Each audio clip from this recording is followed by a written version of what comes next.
Today, discover how to analyze and optimize your labor costs effectively.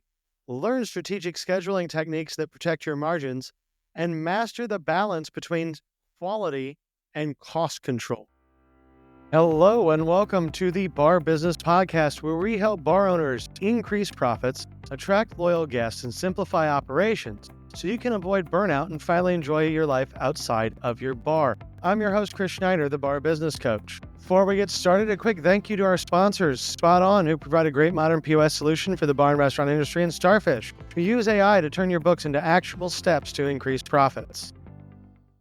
So far this year, we've talked about team management a couple of times, and we talked about the way to train your team and then some soft skills for managing your team. But today we're diving into the actual costs and exploring the critical aspects of labor cost management, effective scheduling strategies, and how to maintain service standards while controlling expenses. So rather than look at team management and in how we treat our team, we're looking at the cost side of it today. Many bar owners struggle to find the right balance between adequate staffing and profitable operations, often leading to either overstaffing or compromised service quality. By implementing a proper labor management cost control system and understanding your key metrics, you can optimize your labor cost while maintaining high service standards. So the first thing I want to talk today is understanding the metrics. What KPIs are we looking at? And one of the things that I think is absolutely critical anytime you're doing an analysis of your labor cost is to separate your front and back of house. Understand what different people, different components of your business cost you. And then you need to calculate that labor cost percentage correctly. Now, labor cost percentage, we've talked about food costs and beverage costs. Those tend to be much more complex than labor cost in that we're taking just food cost and dividing it by just food expenses for a food cost percentage. Well, labor costs, we're taking what did you spend on labor overall and what did you have in revenue. It's just your labor cost divided by your total revenue. Now, where people go wrong on this metric frequently is they just include salaries and wages. They don't include things like employer payroll taxes, or maybe they do. But where people really often get this wrong is they don't include all the ancillary benefits they give their team. If you're paying for, and we talked about this last year at one point, if you have like a telehealth program for your employees, that's not an expense that needs to be included in your labor cost. That is a cost associated with labor. So when you're understanding your labor cost and you're looking at that, you need to make sure you're looking at all expenses regarding employees, not just some of them, to analyze your actual labor cost, not just part of your labor cost. And one of my favorite metrics to use to really understand volume and what we're doing is to look at sales per labor hour. How many people did I have working? If we're not talking food, we're just talking behind the bar. I have one bartender working. That bartender produced $200, 1 hour of labor, $200 of sales. Boom, that's easy. Because that's the metric we can use to try to make your staff as efficient as possible, especially when we're talking about busy periods. It's easier to put more volume in a busy period than more volume in a slow period. And that all comes down to essentially monitoring sales per labor hour and figuring out ways to have higher sales per labor hour and maximize your staff's time. You also need to always look at salary versus hourly.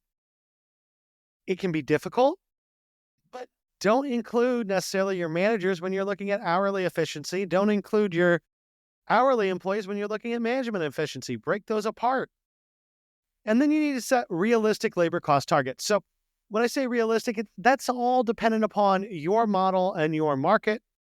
If you are in California, where you have this very high minimum wage for tipped employees, it's going to look a lot different than if you're in Indiana, where tipped minimum wage is still $2.13, which is the federal minimum and true of a handful of states. Make sure your labor cost target is not based on what some dude talking to a microphone tells you. Listen to me, but a lot of us are prone to say, well, yeah, labor cost should be about 27.5%. Well, I like 27.5%. That's what I go for always for my overall labor cost, but maybe it really needs to be 32 because I have a higher cost structure.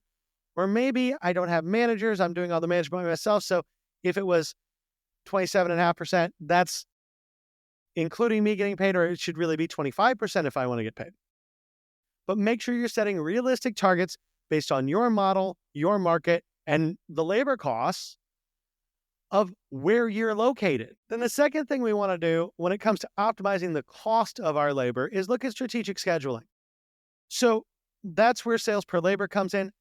Understand peak staffing and non-peak staffing and understand what your bartenders can actually produce. Just because one bartender can say do $500 sales in an hour as their max capacity doesn't mean all your bartenders can. Maybe your bartenders are different skill levels. So not only should you look at peak and off-peak scheduling, but you should also look at who's capable of handling that volume by themselves. How can I combine volume capacity with sales projections to make sure I'm scheduling the right number of people with the right employee at the right time? Because if I have an employee that can only do $200 per hour in volume and an employee that can do $500, that $500 per hour employee probably needs to be Friday, Saturday night on my busier shifts, where that $200 per hour employee is probably better set up for a day shift or a Tuesday night. Another key thing here when we're talking about strategic scheduling that needs to be mentioned is you need to cross-train. You need to be able to swap people out from one position to another in order to make sure that you're keeping your labor costs in control. And the big place where cross-training will help you is when someone gets sick and you need to control overtime costs. A lot of people don't think about this. And if you're in a state like I am, okay, $2.13 an hour, overtime, not a big deal. If you're in California, that's going to cost you a whole lot of money. So you want to ideally never have an hourly employee that works over 40 hours a week, and that's going to control your overtime and really help control your costs. When you have multiple employees in overtime, it's very, very difficult to control your labor costs because you're increasing it by 50% for those hours. Now, always use historical data, right? You should use a combination when you're looking at scheduling of historical data. If you have forecasting, your forecasting should come into play here too, so that you have the minimum number of employees to achieve the volume plus a little bit more that you're thinking you will have on any given night. Now, the third thing I will say today is make sure when you do this, you set up proper tracking systems, that you've trained your managers on how to adjust labor, right? We all say cut front of house staff. Well, if I have a waitress making $2.13 an hour, whether or not I cut her, it makes a difference for her pocket. And I need to be mindful of that. I don't want an employee that I'm keeping around to make $5 in tips because that's just not fair. And does not make you a place they want to work. But you need to train your managers on labor costs because that $2.13 an hour employee, it doesn't cost me much to keep them around an hour or two. Now, like I said, they need to make the tips, but it's not costing me much versus if I cut one of my cooks when I'm slow, I'm saving a lot more money if you're in a state with a low minimum wage for tipped employees. You're in a state where your minimum wage for tipped employees is $15 now. Yeah, cut that person as quick as you can because you have different things. So you need to train your managers, essentially make them a decision tree on who to cut, when, and why in order to optimize your costs so that you can make the most profit possible. The other thing, and this is the problem where most restaurants and bars just screw this up, don't cut to the point that you have lower quality service. You have to maintain your service. You have to maintain your service quality. You have to maintain your standards. So always make sure you're staffed in a way, not just to control costs, but to control costs and optimize guest service. Those two things always must go hand in hand. So to wrap it all up for today, effective labor cost management is crucial to maintaining a profitable bar operation. Most bars that are not making money have a labor cost issue. Most bars that are making money don't have a labor cost issue. It is absolutely crucial. By implementing proper tracking training systems, strategic scheduling, and continuous monitoring of that, you can optimize labor costs while maintaining the service quality your guests expect. But always remember that successful labor management is an ongoing process. It's not do it once, set it, and forget it. It is an ongoing process that requires you to regularly turn your attention to it and adjust how you're doing your staffing to minimize cost without minimizing service and put the most money on the bottom line.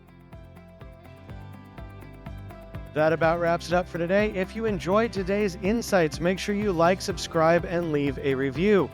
If you are ready to take your bar to the next level, schedule a strategy session with me by clicking the link in the show notes below. Until next time, have a great day, and we will talk again later.